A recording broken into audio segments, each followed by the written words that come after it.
Welcome to Dreamful Podcast, bedtime stories for slumber. I would like to start off this episode by thanking our newest Patreon supporters, Rivel Hills, Chase Grew Blue, Emily, and Haley Bennett.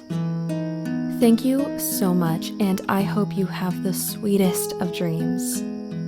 If you would also like to help support Dreamful while receiving bonus content and other goodies, please visit dreamfulstories.com, where you can find info about the show, and on the donation page there's a link to become a Patreon subscriber or make a one-time donation to the show.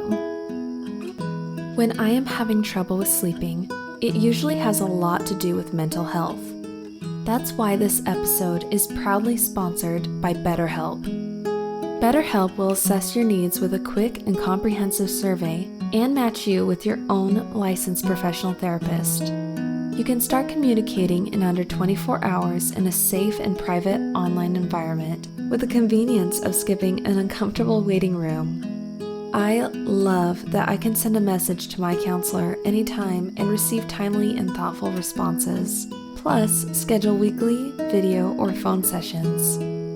This service is available for clients worldwide, and you can find a licensed professional counselor that specializes in your unique needs, whether that be depression, sleeping, family conflicts, trauma, and much more.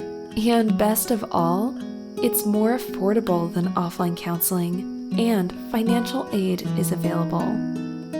I want you to start living a happier life today.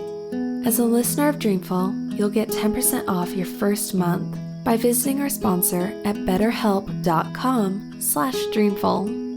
Join over 1 million people who have taken charge of their mental health. Again, that's BetterHelp, help spelled HELP.com/dreamful. The story in this episode is The Happy Prince, which is a lovely tale about compassion for others. I actually teared up a bit reading this one, so hopefully it's not too sad. But I think this story is wonderful, and I hope you enjoy it. So, snuggle up in your blankets and have sweet dreams.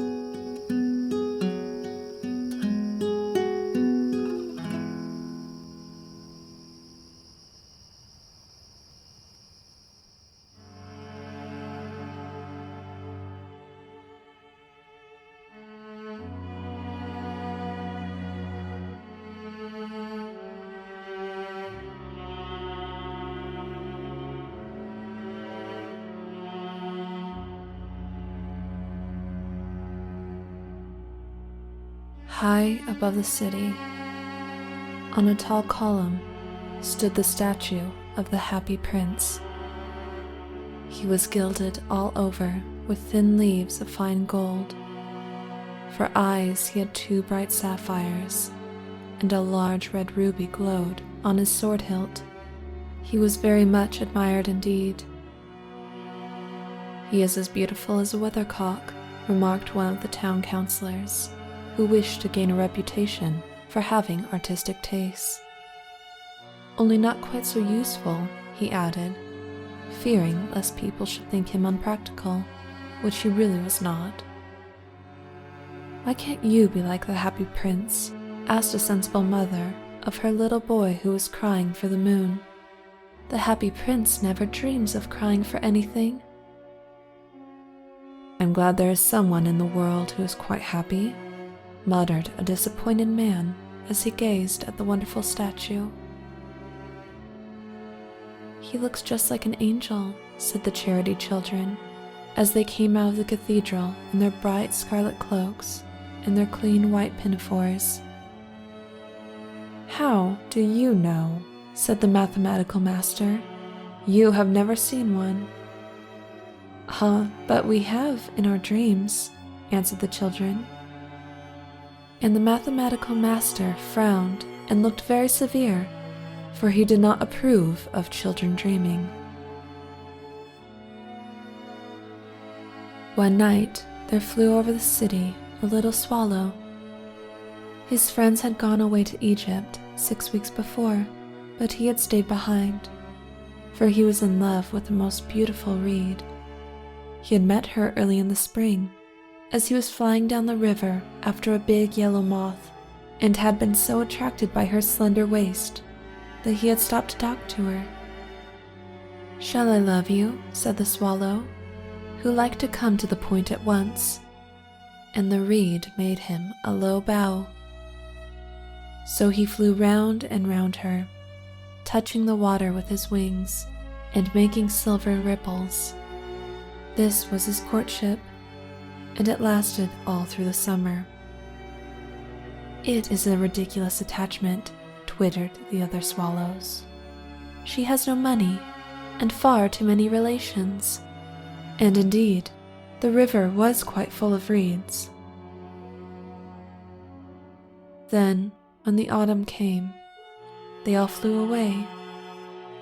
After they had gone, he felt lonely and began to tire of his lady love. "Will you come away with me?" he said finally to her. But the reed shook her head. She was so attached to her home. "You've been trifling with me," he cried. "I am off to the pyramids. Goodbye." And he flew away. All day long he flew, and at night time he arrived at the city. "Where shall I put up?" he said. "I hope the town has made preparations." Then he saw the statue on the tall column. "I will put up there," he cried. "It is a fine position, with plenty of fresh air." So he alighted just between the feet of the happy prince. "I have a golden bedroom," he said softly to himself as he looked round, and he prepared to go to sleep.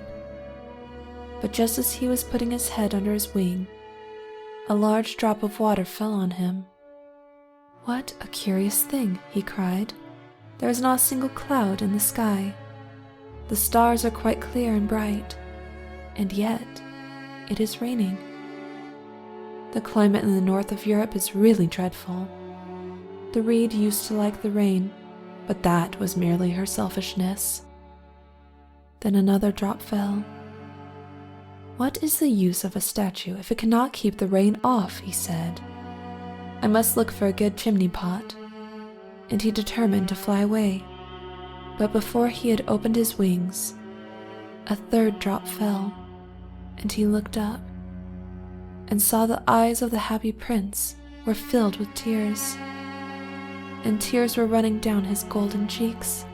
His face was so beautiful in the moonlight that the little swallow was filled with pity. "Who are you?" he said. "I am the happy prince." "Why are you weeping then?" asked the swallow. "You have quite drenched me."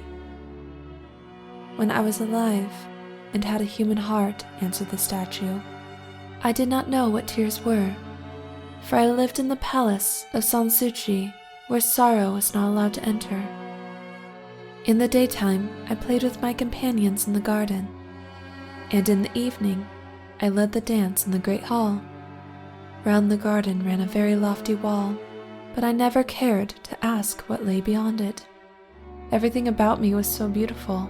My courtiers called me the happy prince, and happy indeed I was, if pleasure be happiness.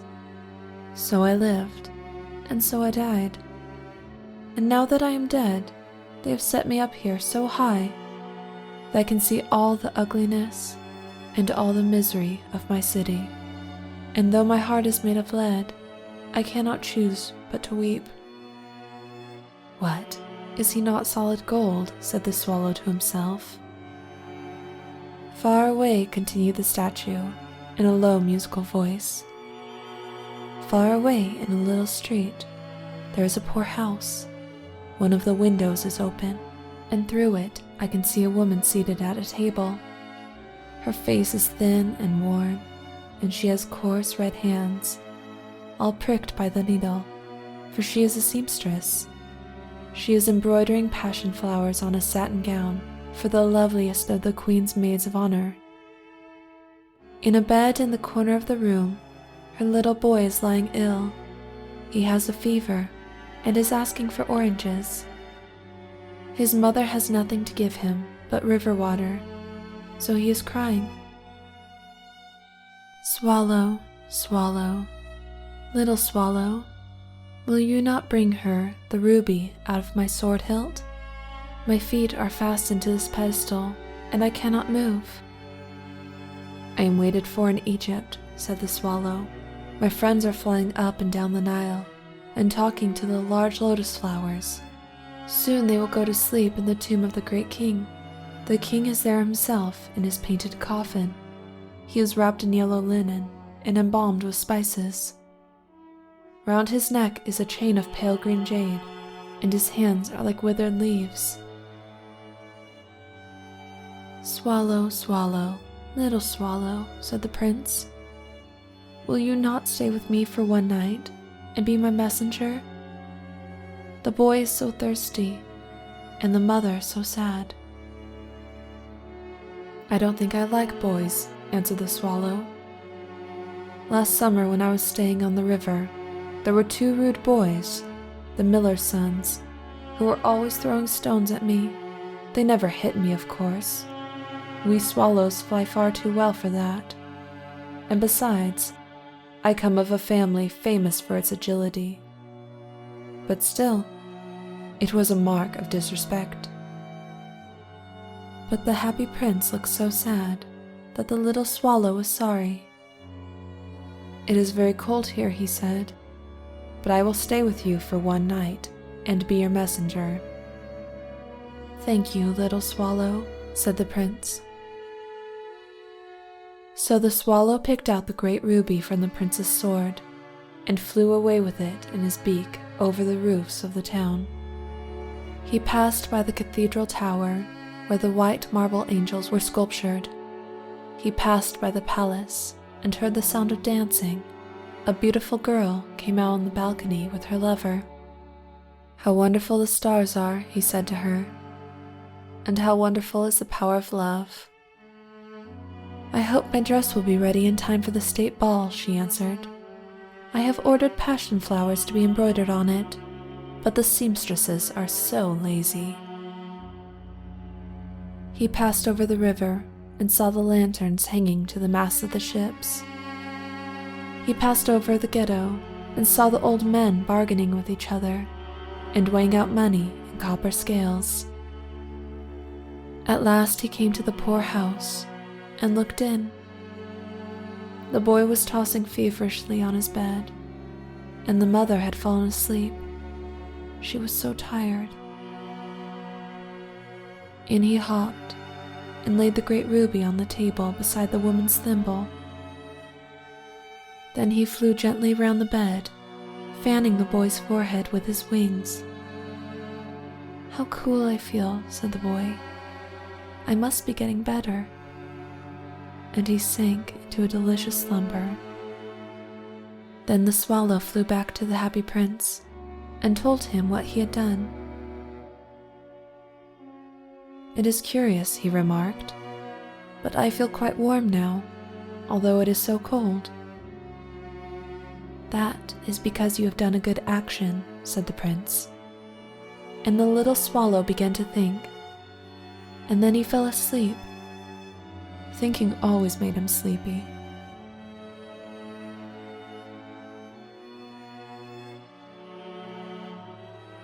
When day broke, he flew down to the river and had a bath. Tonight I go to Egypt, said the swallow, and he was in high spirits at the prospect. He visited all the public monuments and sat a long time on top of the church steeple. Wherever he went, the sparrows chirruped and said to each other, "What a distinguished stranger." So he enjoyed himself very much. When the moon rose, he flew back to the happy prince. "Have you any commissions for Egypt?" he cried. "I am just leaving." "Swallow, swallow, little swallow," said the prince. "Will you not stay with me one night longer?" "I am waited for in Egypt," answered the swallow. "Tomorrow my friends will fly up to the second cataract, and on a great granite throne sits the god Memnon. All night long he watches the stars, and when the morning star shines, he utters one cry of joy, and then he is silent. At noon, the yellow lions come down to the water's edge to drink. They have eyes like green barrels, and their roar is louder than the roar of the cataract. "Swallow, swallow, little swallow," said the prince. "Far away across the city, I see a young man in a garret. He is leaning over a desk covered with papers, and in a tumbler by his side there is a bunch of withered violets. His hair is brown and crisp, and his lips are as red as pomegranate, and he has large and dreamy eyes. He is trying to finish a play for the director of the theater, but he is too cold to write anymore. There is no fire in the grate, and hunger has made him faint." "I will wait with you one night longer," said the swallow, who really had a good heart. "Shall I take him another ruby?" "Alas, I have no ruby now," said the prince. "My eyes are all that I have left.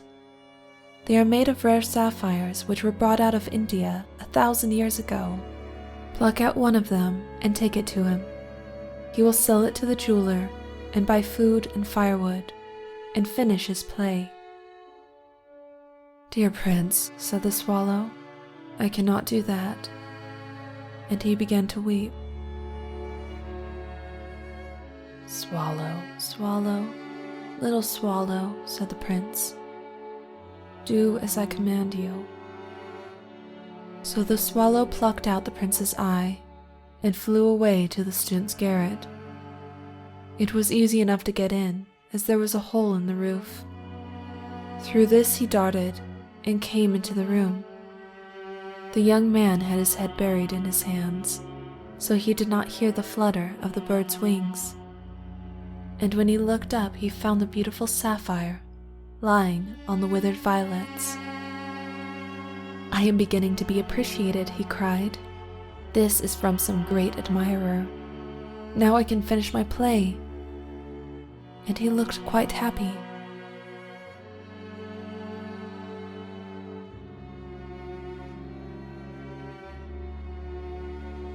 The next day, the swallow flew down to the harbor.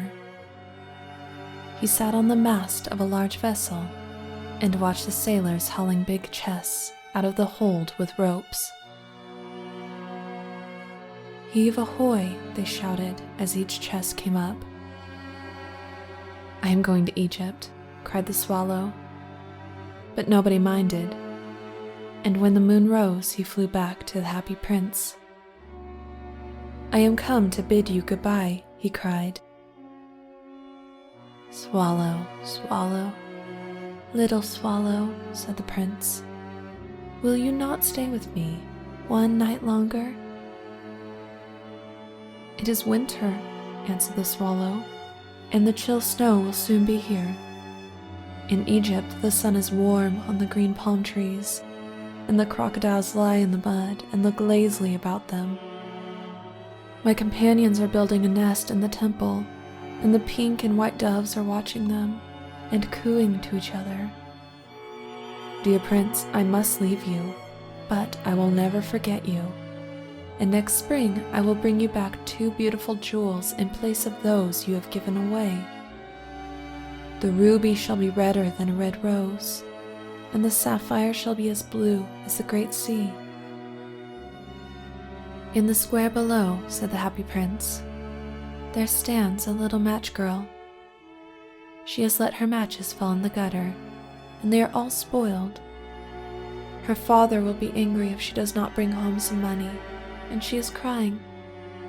She has no shoes or stockings, and her little head is bare. Pluck out my other eye and give it to her, and her father will not be angry." "I will stay with you one night longer," said the swallow, "but I cannot pluck out your eye. You would be quite blind then." "Swallow, swallow, little swallow," said the prince, "do as I command you." So he plucked out the prince's other eye and darted down with it. He swooped past the match girl and slipped the jewel into the palm of her hand. "What a lovely bit of glass," cried the little girl, and she ran home laughing. Then the swallow came back to the prince. "You are blind now," he said, "so I will stay with you always." "No, little swallow," said the poor prince. "You must go away to Egypt." "I will stay with you always," said the swallow, and he slept at the prince's feet.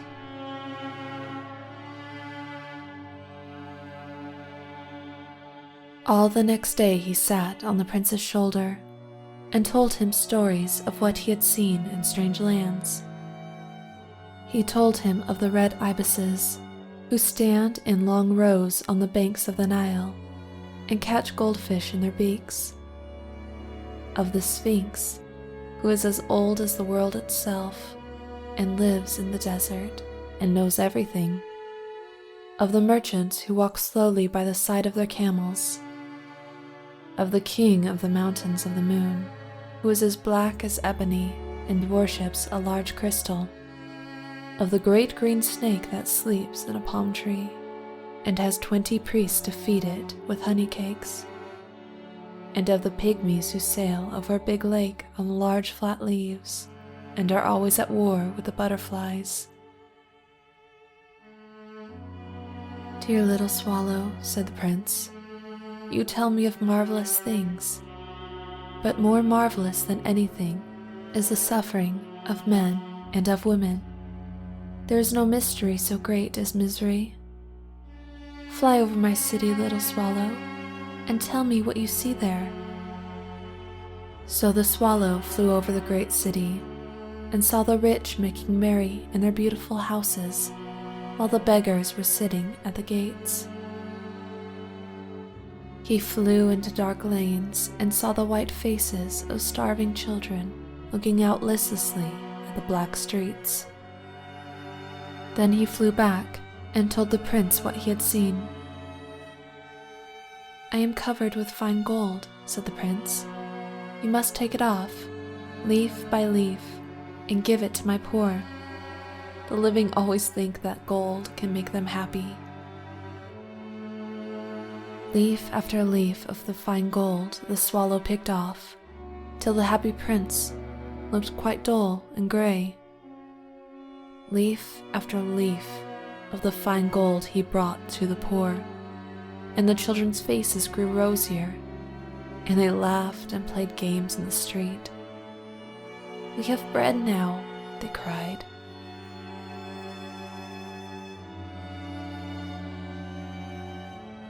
Then the snow came, and after the snow came the frost. The streets looked as if they were made of silver. They were so bright and glistening. Long icicles like crystal daggers hung down from the eaves of the houses. Everybody went about in furs, and the little boys wore scarlet caps and skated on the ice. The poor little swallow grew colder and colder, but he would not leave the prince. He loved him too well. He picked up crumbs outside the baker's door when the baker was not looking, and tried to keep himself warm by flapping his wings. But at last, he knew that he was going to die. He had just strength to fly up to the prince's shoulder once more. "Goodbye, dear prince," he murmured. "Will you let me kiss your hand?" "I am glad that you are going to Egypt at last, little swallow," said the prince. "You have stayed too long here, but you must kiss me on the lips, for I love you." "It is not to Egypt that I am going," said the swallow. "I am going to the house of death. Death is the brother of sleep, is he not?" And he kissed the happy prince on the lips, and fell down dead at his feet. At that moment, a curious crack sounded inside the statue, as if something had broken. The fact is that the leaden heart had snapped right in two. It certainly was a dreadfully hard frost.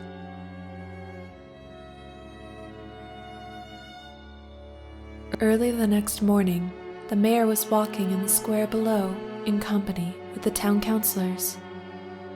As they passed the column, he looked up at the statue. "Dear me, how shabby the Happy Prince looks," he said. "How shabby indeed," cried the town councilors, who always agreed with the mayor, and they went up to look at it. "The ruby has fallen out of his sword, his eyes are gone, and he is golden no longer," said the mayor. "In fact, he is little better than a beggar." Little better than a beggar," said the town councilors. "And here is actually a dead bird at his feet," continued the mayor. "We must really issue a proclamation that birds are not to be allowed to die here." And the town clerk made a note of the suggestion. So they pulled down the statue of the Happy Prince. "As he is no longer beautiful, he is no longer useful," said the art professor at the university. Then they melted the statue in a furnace, and the mayor held a meeting of the corporation to decide what was to be done with the metal. "And it shall be a statue of myself," he said. "Of myself," said each of the town councilors, and they quarreled. When I last heard of them, they were quarreling still. "What a strange thing," said the overseer of the workmen at the foundry. "This broken lead heart will not melt in the furnace. We must throw it away." So they threw it on a dust heap, where the dead swallow was also lying. "Bring me the two most precious things in the city," said God to one of his angels. And the angel brought him the leaden heart and the dead bird. "You have rightly chosen," said God, "for in my garden of paradise this little bird shall sing forevermore, and in my city of gold the Happy Prince shall praise me."